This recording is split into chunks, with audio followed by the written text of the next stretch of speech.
Muy bien, entonces nos aventamos a la palabra del Señor y dile al que está a tu lado y despiértate tú que duermes y te alumbrará Cristo. Despiértate, dile a tu hermano, despiértate, ¿oíste? La verdad que es muy incómodo dormir, por ejemplo, cuando entra luz, ¿no? Por la ventana. No sé si usted le ha llegado, por ejemplo, si usted ha llegado de repente a algún hotel y usted se da cuenta que las persianas están bien oscuras y no entra nada de luz. Ahí te andan dando las 11 del mediodía y tú dices, ay, es que está bien oscuro, me seguí dormido, ¿verdad? Porque la luz realmente nos incomoda y nos despierta, pero también nos activa. Y Jesucristo fue el que dijo, yo soy la luz de este mundo. Amén. Entonces Juan, capítulo 8, versículo 12, eh, hay una declaración del Señor muy fuerte. Es una declaración que es como una verdad muy, muy suprema para nosotros y Él promete que los que andan en la luz no van a tropezar. Esa es la verdad que nosotros vivimos. Él está prometiendo que los que andan en la oscuridad tropiezan, pero los que andan en la luz jamás van a tropezar y tendrán también la vida. Y en Juan capítulo 1, versículo 1, Él dice, yo soy, en el principio era el verbo, y el verbo era con Dios y el verbo era precisamente Dios. Diga conmigo, en el principio era el verbo. El verbo es la palabra, pues, o sea, algo verbal. Acuérdense que en el principio Dios dijo, hágase la luz, se hizo la luz. Sepárense la luz de las tinieblas, se separó, era una palabra, pues. Así que diga usted conmigo, en el principio era la palabra y la palabra era con Dios. Y la palabra misma era Dios. De modo que si la palabra, lo primero, en el principio, lo primero era la palabra, cuando yo voy a lograr algo, lo tengo que lograr primero, lo tengo que confesar. Inclusive hay gente que cree que hay, ¿cómo se dice? Como corrientes que dicen, no, tú tienes que confesarlo, ¿verdad? Pero quieren usar como hechicería carismática, como brujería. No, tú confiésalo y lo vas a lograr. Bueno, pues es un principio bíblico porque el principio es confesarlo. En el principio tiene que ver con quererlo. En el principio tiene que ver con balbucearlo, con que al menos tú te escuches. Porque en el principio era la palabra y la palabra era con Dios y la palabra era Dios. ¿Se entiende? Juan 1:1. Entonces, Jesús, que era él precisamente el verbo, dice en el versículo 3, todas las cosas por él fueron hechas y sin él nada de lo que ha sido hecho fue hecho. Diga conmigo, nada de lo que se ha hecho solo por Dios. O sea, todas las cosas que se han hecho, Dios las hizo. Todas las cosas que Dios, que usted ve, el amarillo, el rojo, la ropa, los zapatos, las ideas, la creación, las estrellas, los animales, todo fue hecho por Dios, por medio de la palabra. Entonces la palabra es muy importante. Yo espero que la palabra de hoy sea de mucha utilidad para tu vida. En él estaba la vida y la vida era la luz de los hombres. ¿En quién estaba la vida? En Jesús. Y Jesús es el verbo, la palabra. Acuérdense que dijimos, en el principio era el verbo era con Dios y el verbo era Dios. En el principio era la palabra era con Dios y la palabra era Dios. Y Jesús es el verbo. Desde el principio sabemos, hasta Arjona lo sabía. Dice el corito de Arjona, Jesús es verbo, no es sustantivo, ¿no dice así? Hasta él sabía que Jesús es el verbo. Jesús es la palabra, de modo que la palabra que yo estoy confesando tiene que tener algo de divinidad en él. O sea, Jesús es la palabra, ¿ok? Pero luego dice, en él estaba la vida y la vida era la luz de los hombres. Entonces, la vida estaba en la palabra, o sea, estaba en Dios. Pero fíjense que dice que era la luz. La luz era la vida. Sin embargo, hoy en día reconocemos que después fue cambiada la vida a la sangre y no a la luz. Por eso es que se presumía que antes, mucho antes, en el principio de la creación, no había sangre, sino había luz en las venas. Debería haber corrido luz por tus venas y no sangre. Porque la palabra del Señor dice que antes, en el principio, la luz era la vida de los hombres. Ahora es la sangre. Por eso te es prohibido comer sangre. Porque la escritura dice que en ella está la vida. ¿Entiendes? Pero antes la vida de los hombres era la luz. ¿Ok? Entonces Jesús es el verbo, la palabra, la luz también es Él. Entonces en Él está la vida. Sin Jesús no hay palabra, no hay revelación, no hay conocimiento, no hay luz, y sin luz no hay vida. O sea, si Jesús no está en ti, no hay vida. Sin luz, la gente crece, los animales crecen deformes. Miren, les comenté el domingo pasado que tenía un amigo que vivió por años en las alcantarillas de Hermosillo. Y ese hombre ya tenía sus ojos como amarillos. Así los tenía, ya los ojos bien amarillentos, la parte blanca, porque va evolucionando o involucionando de tanto vivir en la oscuridad. Y hay peces que, si ustedes los pueden ver, hay peces que tienen que evolucionar porque viven en profundidades abisales donde ya no hay luz. Y ustedes lo ven de repente que un cuerpecito chiquito y una bocota muy grande, ¿no? ¿No se han visto? Una boca muy grande, unos ojotes, como dice la pastora. Hay gente así, ¿no? La verdad que parece que viven en profundidades abisales, ¿no? Tienen las patitas chiquitas y la bocota así grandota, ¿no? Pero cuando usted vive en la oscuridad, evidentemente usted se vuelve una persona deforme. O sea, usted se vuelve una persona fea. ¿Usted ha visto una persona que vive en las profundidades de lo malo y se vuelven feos? O sea, literalmente, usted ve una persona que vive en la profundidad de la oscuridad, o sea, gente que mata, literalmente que desmembra a otros, y usted le ve el aspecto y no se ve normal. Es una persona que no tiene compasión, es una persona que puede matar con facilidad, que puede hacer cosas espantosas y ni se tibia el fulano. ¿Me está entendiendo? Entonces, cuando no ha llegado la luz de Cristo a la vida de una persona, esa persona vive en la oscuridad. Y cuando usted vive en la oscuridad, entonces usted puede ser una persona fea por dentro. Estamos hablando por dentro. O sea, es importante que yo viva en la luz de Dios. Porque si yo vivo en profundidades de cosas así, de plano feas, pues voy a ser una persona que voy a morir en la desgracia de nunca haber vivido en la luz de Cristo. Y cuando uno no vive en la luz de Cristo, uno tropieza al caminar. Y la promesa del Señor es que si usted vive en la luz, usted no va a tropezar. Esa es la promesa de Dios. O sea que si Jesús está en su corazón, usted no va a tropezar. Esa es una virtud. Entonces, declare usted conmigo: gracias, Jesús, por llegar a mi vida. Amén. La que sigue, por favor. Dios ha sido bueno conmigo, Dios ha sido bueno contigo. Versículo 5 dice: la luz en las tinieblas resplandece y las tinieblas no prevalecen contra ella, o sea, contra la luz. Amén. Entonces, las tinieblas no prevalecen si hay luz. O sea, si hay oscuridad, lo primero que usted hace es prender la luz. Usted llega a su casa y si todo está oscuro, lo primero que usted hace es prender un foco. Amén. Y aunque sea pequeño, aunque sea un rayito, porque un foco regularmente es un bulbo muy pequeñito y toda la casa está oscura, pero basta con un bulbito de 3 pulgadas para que todo se ilumine. ¿Sí o no? Entonces, cuando la luz de Cristo llega a mi vida, porque Él es la palabra, porque Él es la vida, porque Él es Dios, porque Él es la luz, porque Él es el verbo. ¿Me entiende? Cuando eso llega a mi vida, entonces esa luz me alumbra. Y lo que antes para mí era bueno, ahora noto que era malo. De lo que yo antes me jactaba, ahora me doy cuenta que me avergüenza. ¿Sí o no? Porque cuando usted vive en la oscuridad, usted dice: no, yo me tomaba un 24 y no me pasaba nada. Ahorita te tomas una y te da vergüenza. ¿Sí o no? Pero cuando usted estaba en la oscuridad, usted se jactaba de toda la cerveza que podía comprar, tirar, embriagarse, disparar, inclusive. Y cuando llega la luz de Cristo, uno se anda escondiendo para tomarse una, porque es vergonzoso, porque la luz de Cristo te alumbró.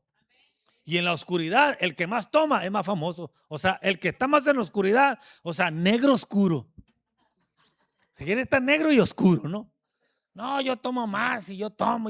Y se vuelven tonta la gente en medio de la oscuridad y presumen de hasta dónde, qué tan profundo pueden llegar. ¿Sí o no? Esa es la verdad.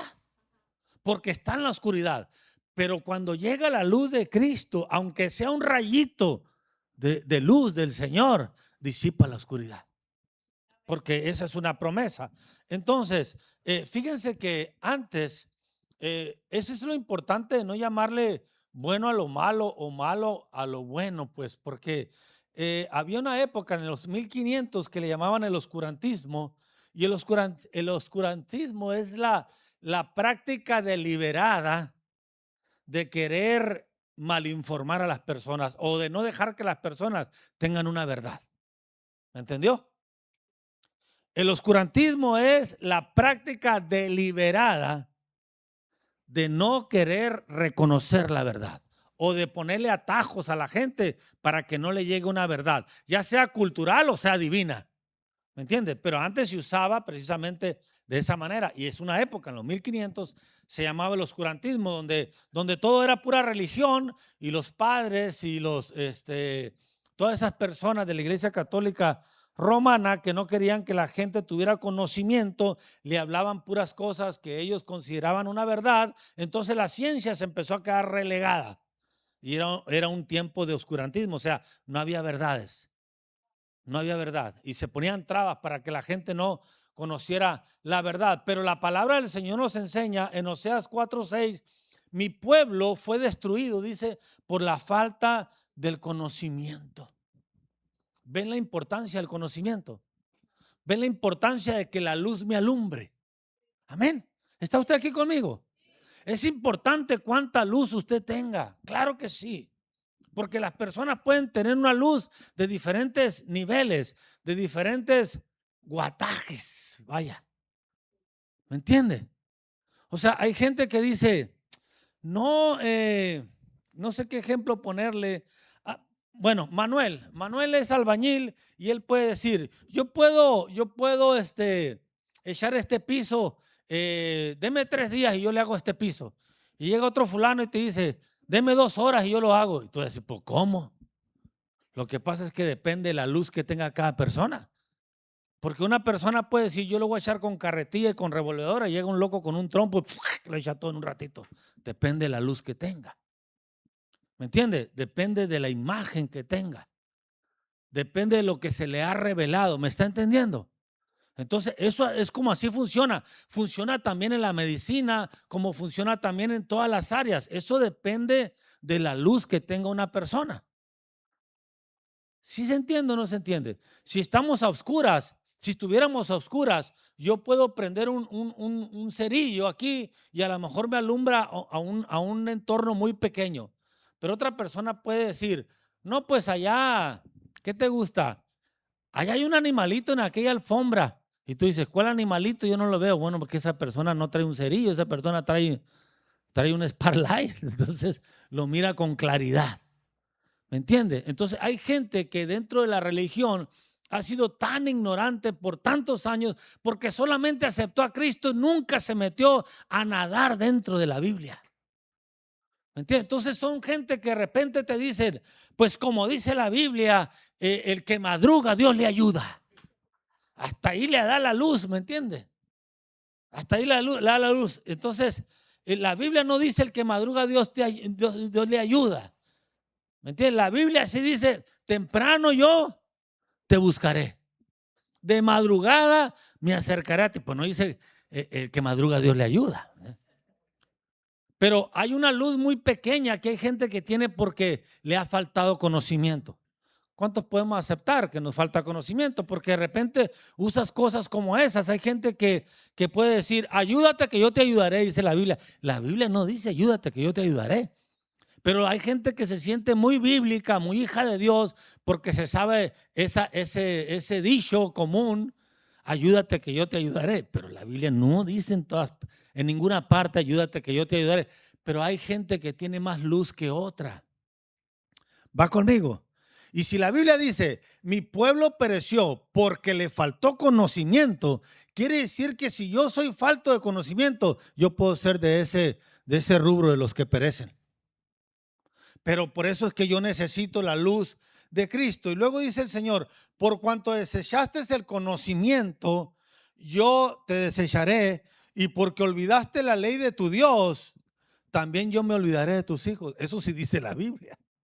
Oseas 4:6, no lo estoy inventando. Repito, mi pueblo pereció porque le faltó conocimiento. Y porque desecharon el conocimiento, dice el Señor, yo me olvidaré de ellos y también me olvidaré de sus hijos. Eso se dice. De modo que el conocimiento, de modo que la luz que me alumbra es importante.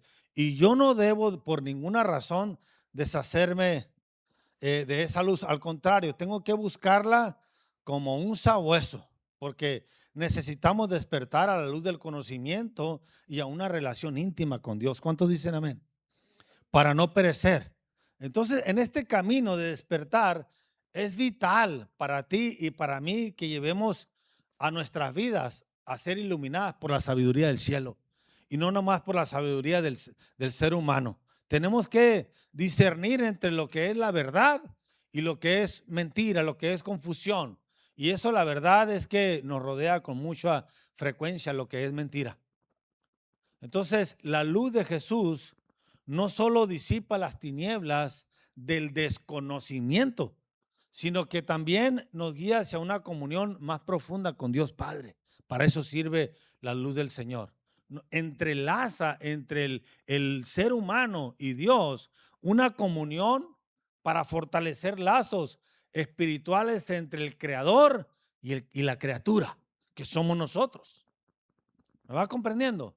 Por eso es que se requiere que tú y yo seamos personas que entremos a la luz del Señor. Dame la que sigue, por favor, Jonathan.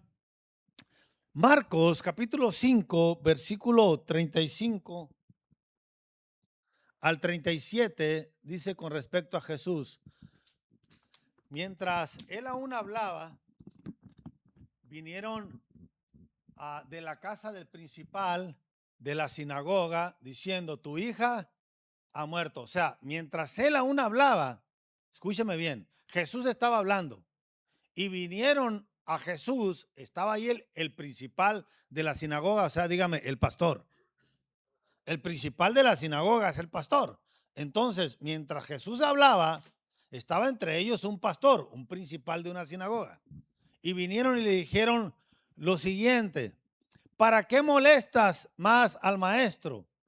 Pero Jesús, luego que oyó lo que decía, le dijo al pastor de la sinagoga, no temas, cree solamente. Dile que está a tu lado, no temas. Cree, cree, por favor, tienes que creer.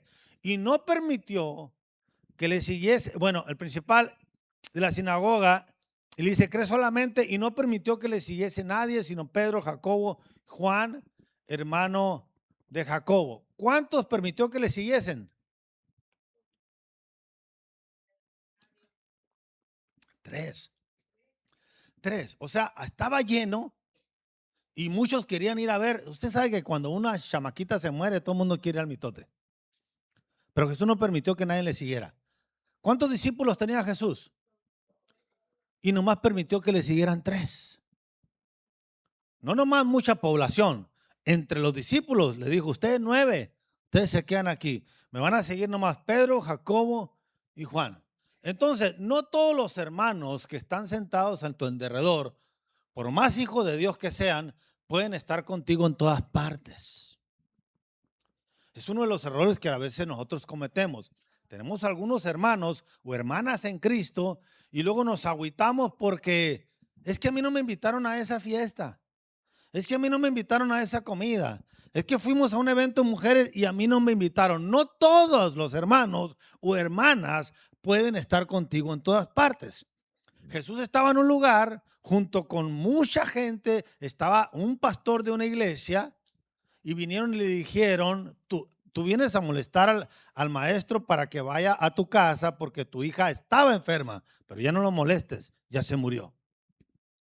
Entonces Jesús tomó a Pedro y tomó a Jacobo y tomó a Juan y se lo llevó. Entonces, no se trataba, ¿por qué Jesús no permitió que todas las personas lo siguieran? Porque no se trataba de un demonio sencillo, ni tampoco se trataba de un demonio de bajo rango, sino se trataba de un espíritu demoníaco de un rango muy alto. Estamos hablando del espíritu de muerte. ¿Me está entendiendo? No me conteste, pero yo sé que usted ha orado por personas que tienen gripe y han sanado. Usted ha orado por personas que tienen una enfermedad como la tos y han sanado. Usted ha orado por personas que tienen una enfermedad de dolor de cabeza y han sanado. A lo mejor usted ha orado por personas que tienen cáncer y han sanado. Pero ¿cuántos que han estado muertos por 2 o 3 o 4 días usted ha orado y han sanado? Se da cuenta que hay espíritus de diferentes rangos. Entonces aquí se trataba de un espíritu de muerte. O sea, no era un espíritu de un paralítico, no era un espíritu de un ciego. Era un espíritu de muerte. Ya no molestes al maestro, porque tu hija ya se murió. Entonces Jesús agarra a los que tenían más fe, porque no todos los hermanos tienen la capacidad para pelear con diferentes rangos de demonios. Marcos 5:38 dice, y vino a la casa del pastor de la sinagoga y vio el alboroto y a los que lloraban y a los que lamentaban. Entonces, ¿qué tipo de personas, si usted me ayuda, por favor, qué tipo de personas había ahí?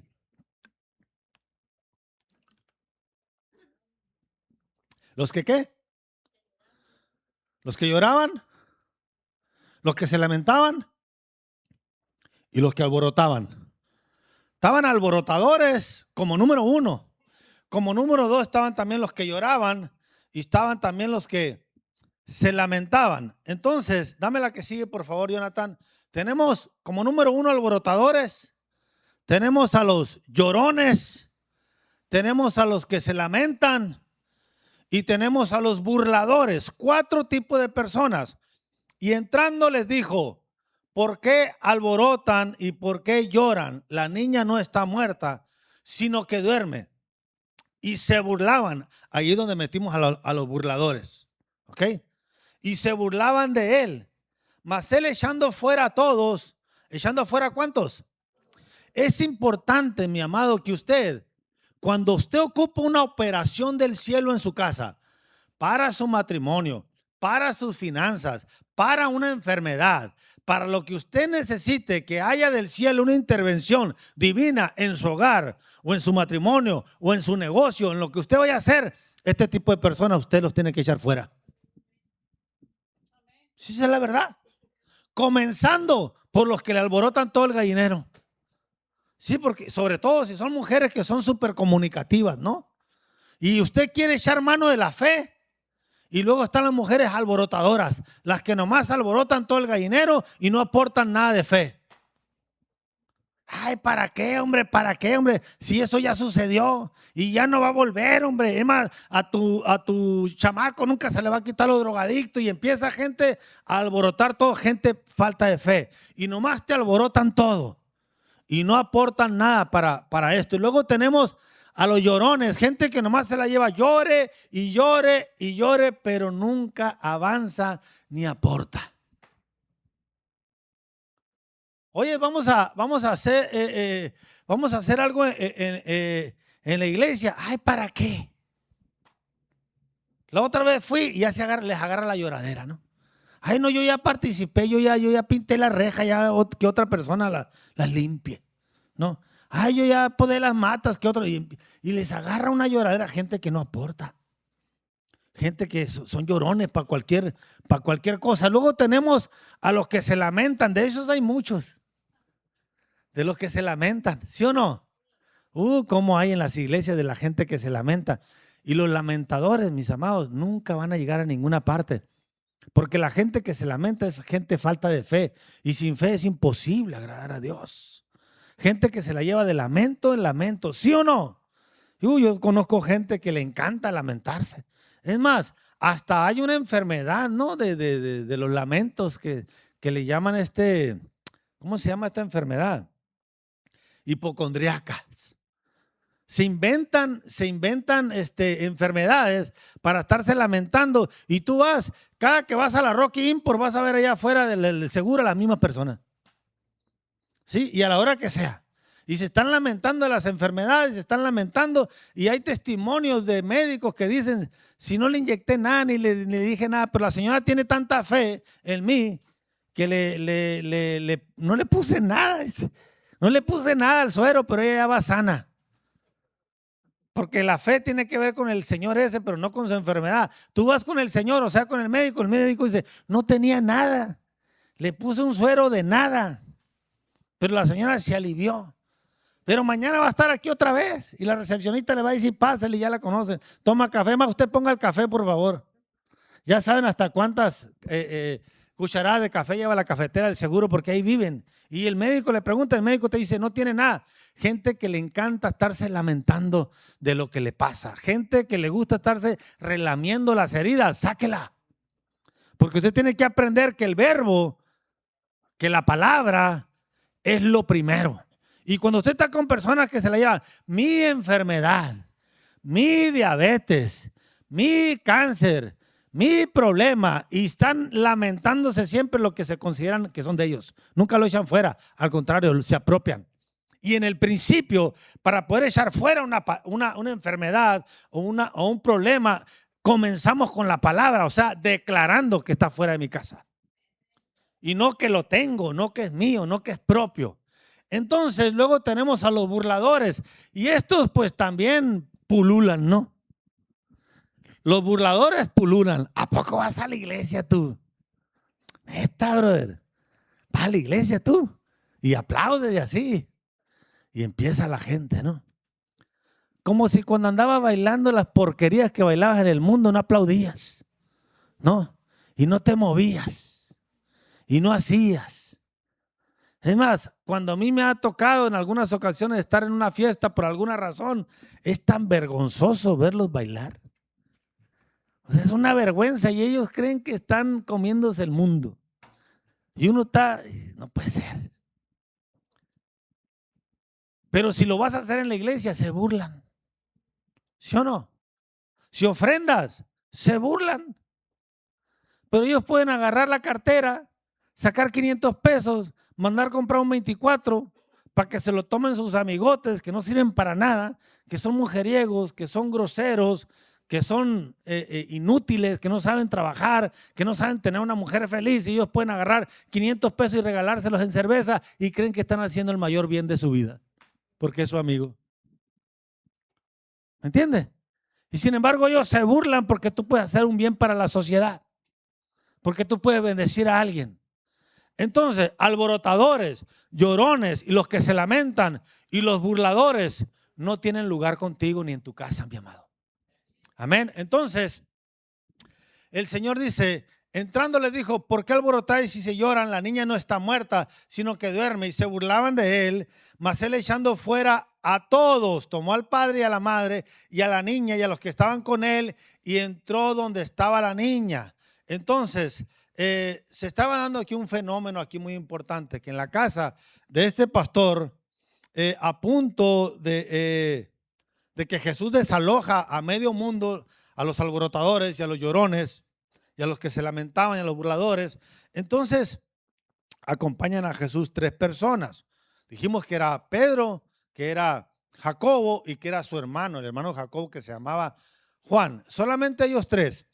También contamos con la niña, 4, también contamos con Jesús, 5, también contamos con el papá y contamos con la mamá. Entonces son 7. 7 son los espíritus que están nombrados en Isaías, capítulo 11, versículo 2, que son los 7 espíritus de Jehová de los ejércitos, para poder dar vida y la palabra se llegara entonces a lograr. Entonces Jesús le diagnostica a la niña que está dormida, que está en un sueño espiritual, por lo que dice, la niña está dormida. Entonces, la palabra dormir, mis amados, es usada para una condición del espíritu del cristiano.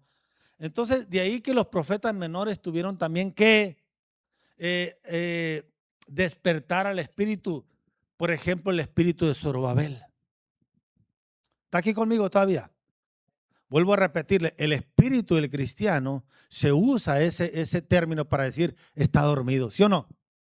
No, es que él está dormido. Dame la que sigue, por favor, Jonathan. Entonces, durmiendo, hermano, usted no puede producir nada. Cuando usted duerme, no se produce.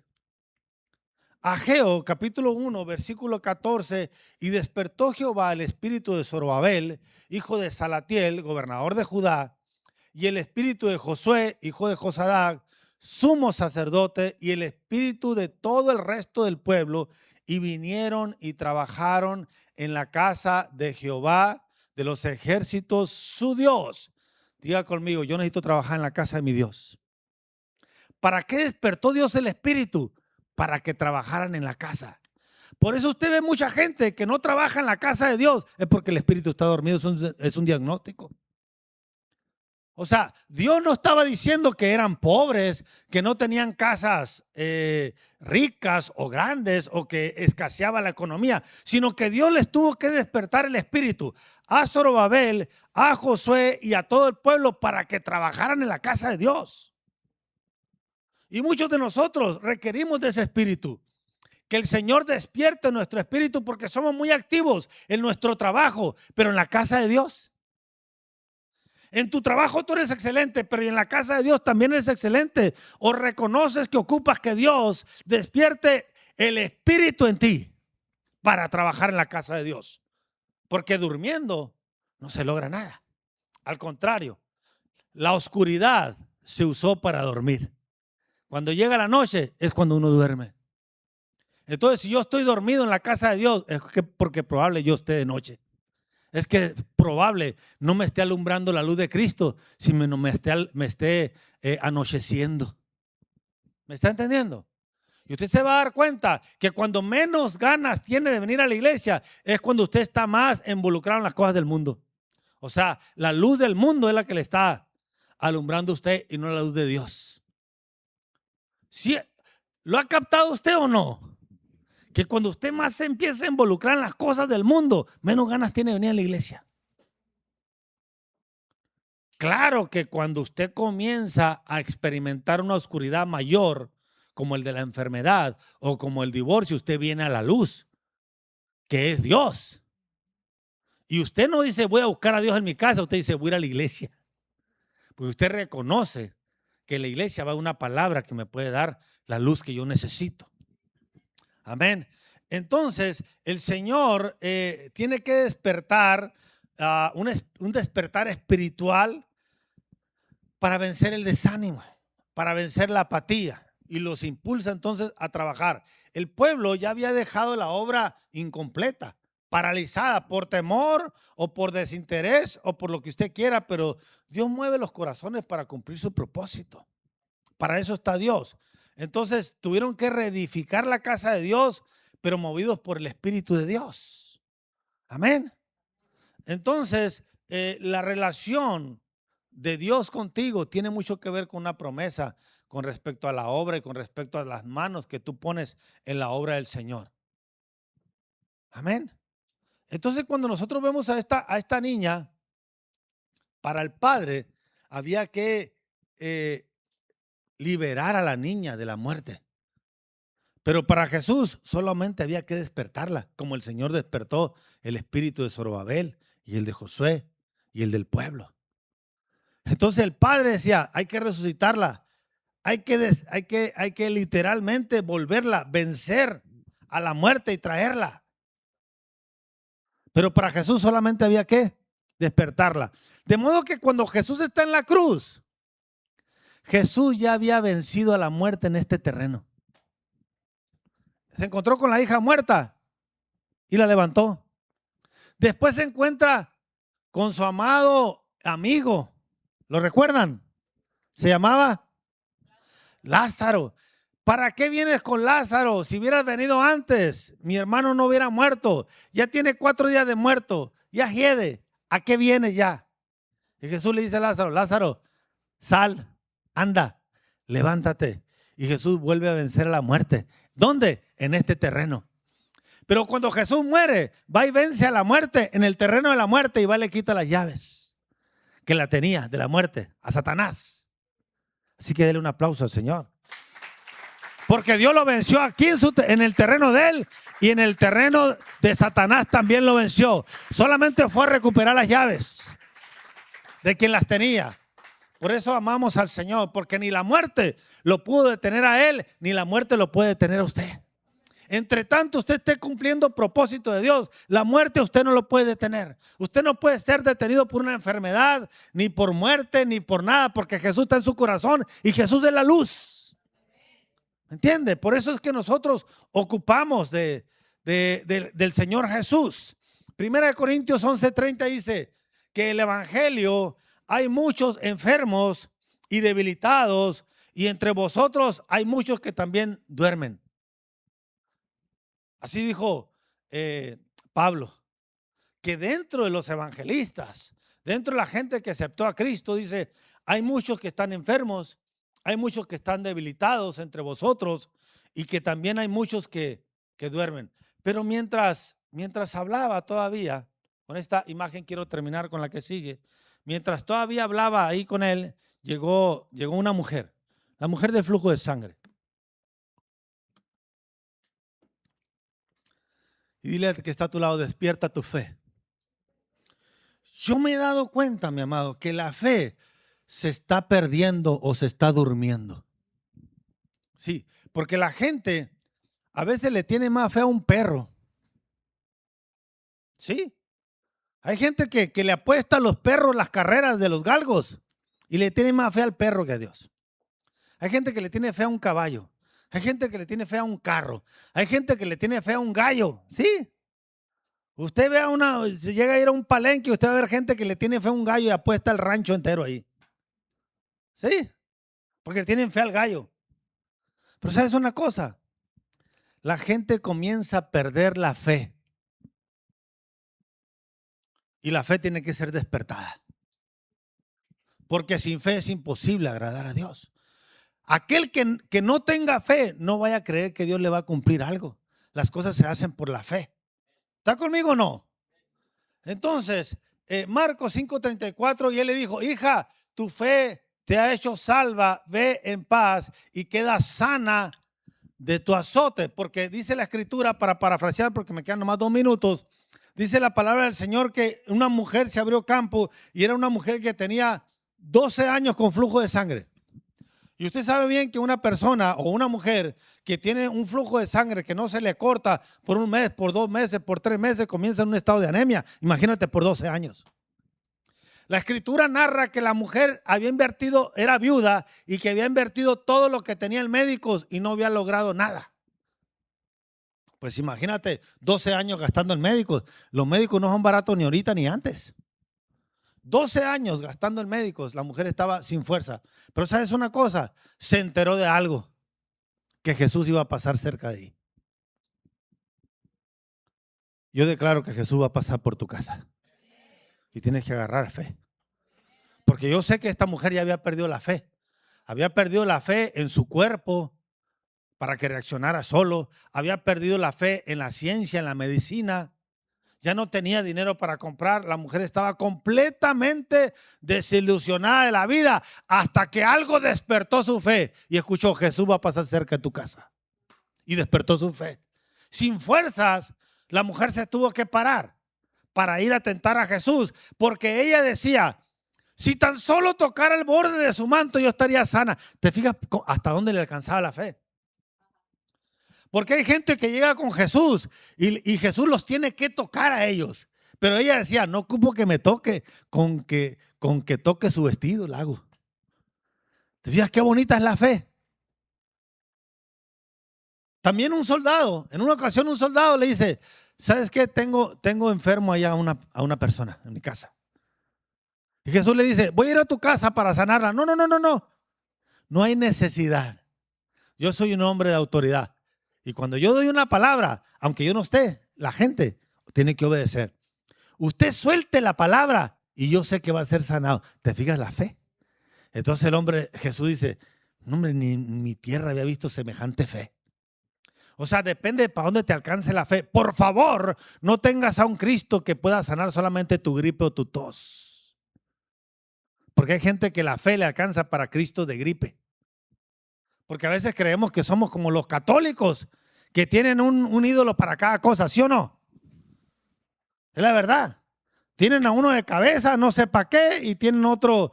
Pues hay un montón. Cada uno sirve para cada cosa. Discúlpeme mi ignorancia. No tengo luz en los ídolos, gracias a Dios. Pero lo que dice es que son muchos y cada uno sirve para una cosa. Nosotros tenemos al Rey de Reyes y al Señor de Señor que sirve para todo. Para todo sirve. Pero desgraciadamente dentro del pueblo de Dios hay gente que cree que el Cristo al cual servimos solamente es para ciertas cositas. Y la mujer decía, si tan solo me esfuerzo para lograr y tocar el borde, solamente con que toque el borde de su manto y quedaré sana. Y el Señor le dice, mujer, queda libre de tu azote. Porque preguntó Jesús, alguien me tocó porque de mí salió un poder. Pedro contesta, ya saben que Pedro siempre andaba ahí de mete la pata y le dice, Señor, pues si todo el mundo te aprieta y está diciendo que alguien te tocó, no, pero es que alguien me tocó con fe, porque salió un poder de mí. Y la mujer dijo, Señor, fui yo. 12 años tenía la mujer con flujo de sangre. O sea, 12 años también se presume que tenía la hija de Jairo. O sea que cuando la hija de Jairo apenas iba naciendo, esta mujer ya estaba enferma. Y Dios le sanó. Bendito sea el Señor. Póngase usted de pie, por favor. Quiero declararte unas cosas que es importante que tú las escuches. La iglesia es figura también de una iglesia dormida que necesita despertar su fe. Es figura de una iglesia hoy, mientras se encuentra la iglesia en un letargo simultáneamente. Mientras unos nacen, otros están muriendo. La iglesia no puede estar muriendo por falta de fe. La iglesia necesita fe.